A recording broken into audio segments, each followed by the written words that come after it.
At Trinity Health System, we have a profound respect and awe for all creation. We are motivated by the words of Christ to be his hands and heart to those in need. Our doctors, nurses, and staff are driven by selfless performance, combining our expertise with the technology to bridge the gap to healthier communities. Healthcare isn't just about healing, it's about human dignity. Trinity Health System, inspired by faith, serving you with distinction.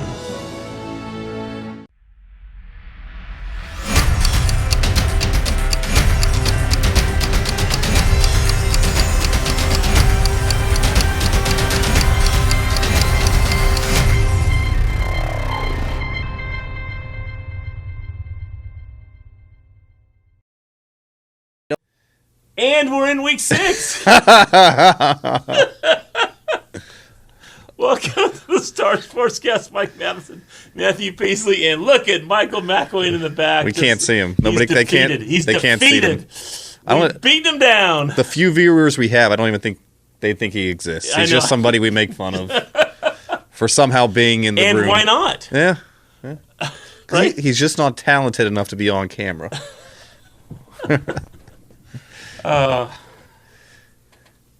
Nice.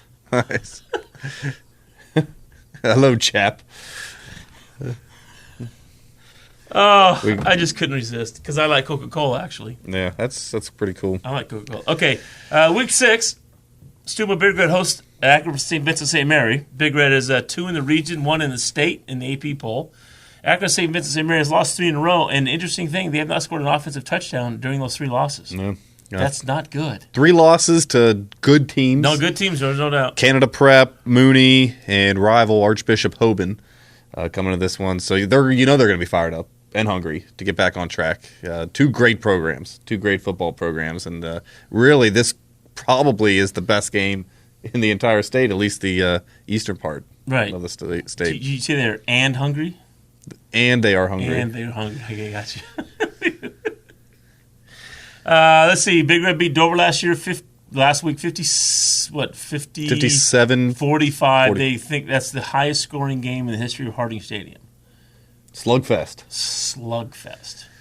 You saw that one coming. Yeah, Dover came ready to play. Nice job by the Dover Tornadoes. And Big Red, obviously the offense was clicking well. Agresta and Davis did their thing, throwing for almost 200 yards. Right. And the running game, I think they might have had their most yards of the entire season last week. Just a good offensive performance, and Dover's good with that sophomore quarterback there. Woo, they're going to win some games. Up at Jimmy Carey Stadium, the Weir High homecoming game takes on 5-0 Union Local, which is third in Division 5, Region 19. Weir High is 4-1. They coming off a nice road win at Petersburg, 48-7, and it was 48-7.5. And they're tied for 12th in the West Virginia Class AA standings.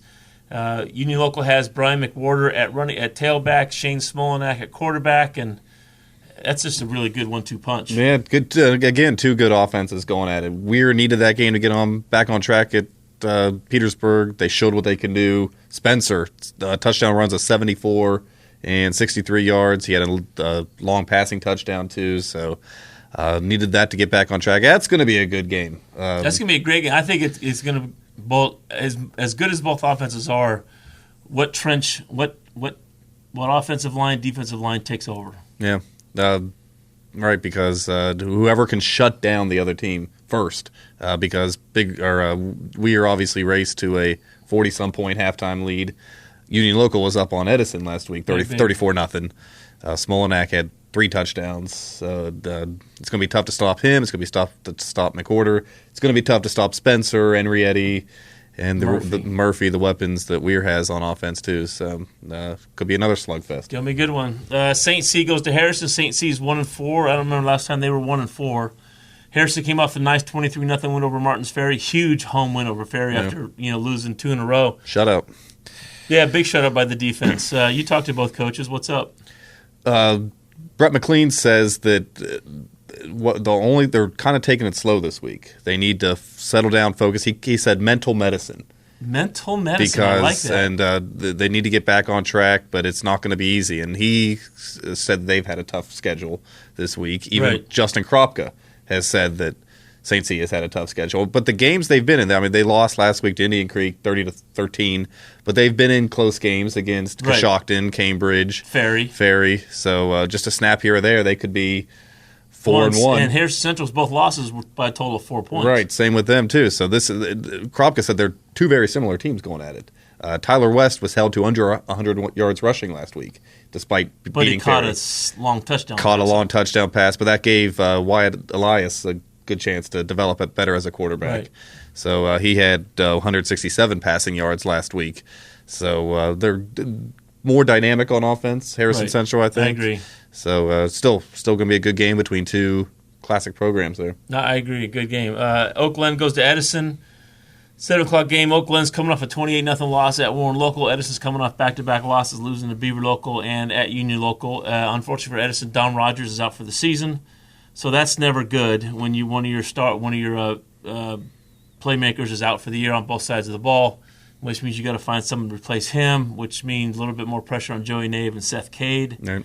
And River Pappas. They ran the ball a lot like they have all season last week. They had Nave run the ball, Kasegi run the ball, Cade, Pappas, McAfoose, and Wagoner all run the ball last week against Union Local. So I'm sure they're going to be spreading it out like that again this week, giving Cade and Nave some rest, running in these fresh guys. But having Rogers out doesn't help their passing game at all. Now, Nave had 50 yards passing last week. He's been somewhat consistent, but I'm sure they're going to be focusing more on being effective running the ball. But Oak Glen, they've been effective running the ball, but I'm sure they didn't expect to get shut out last week against Warren Local.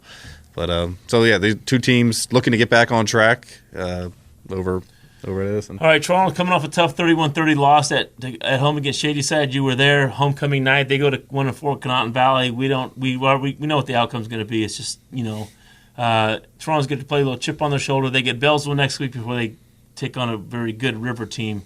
So if there was ever a time for a get better game, Toronto's got it. Confidence booster these next 2 weeks, I'm sure. It was a great game between Toronto and Shadyside. Two good programs there. Could have gone either way in the second half. Shadyside just came out a little bit better in the second half. A couple fumbles here and there by Toronto really did them in, unfortunately, for Coach Meek and them, because they wanted that game so bad. Yes, they did. 11 straight losses to Shadyside, and great atmosphere over there. Just couldn't get it done in the end. Get it done. All right, Madonna's offense bye week. They go to Vienna Matthews. You know that team. Madonna's winless. They're 0-4. Vienna's Matthews is 2-3. Lost 3 in a row. Got shut out last week by Rootstown. And what do you know about Vienna? They graduated, 13, 14, 15 seniors? From last year's playoff team. Toronto beat them pretty good in that first-round playoff game at Clark Hinkle last year. Make sure you put that on. Is it the right way? Is it the right way? Yeah, I think so. Okay. Good. P up front. It's probably too small for my fat head, but Yeah, Matthews lost their good running back. Don't you think so?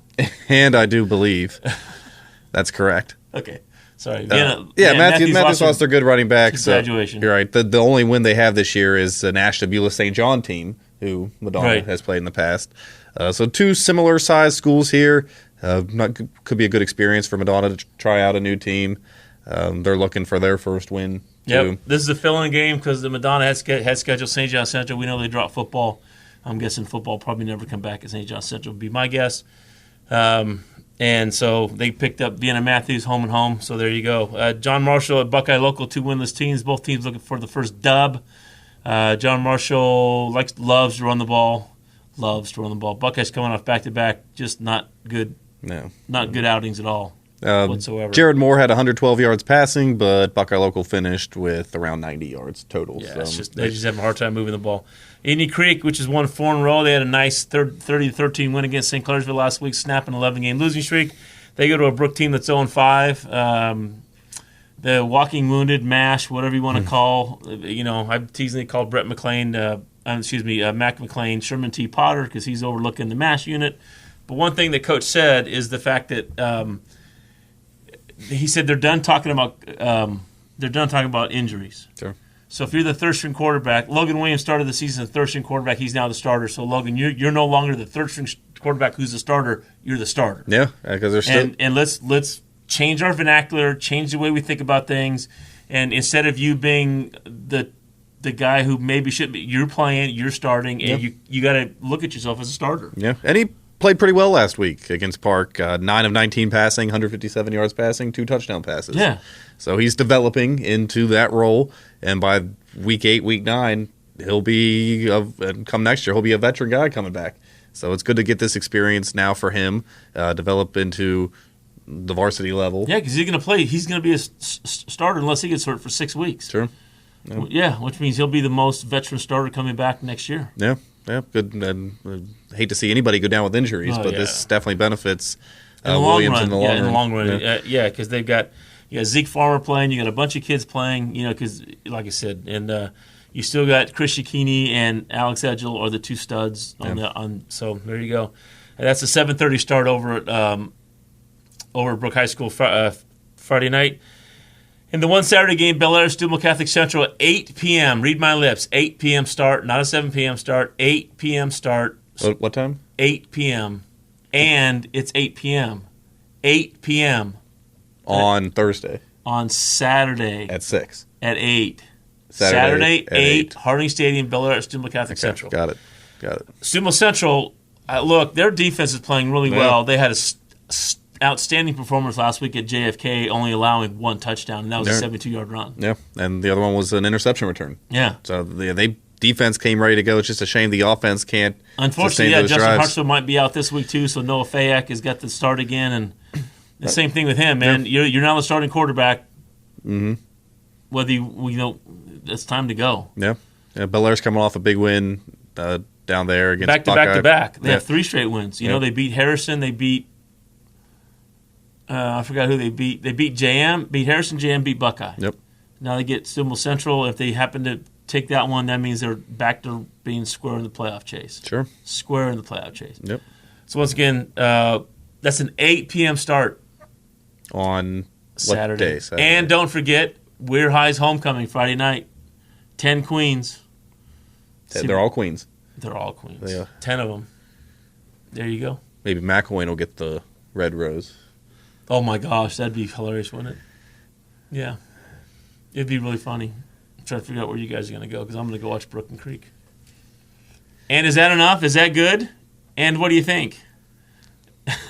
That's a wrap. Fantastic. Are we done? Next week is week what? 14. 5, 6, 7. 7. This is wow. 6. We're in week 7 already? Jeez.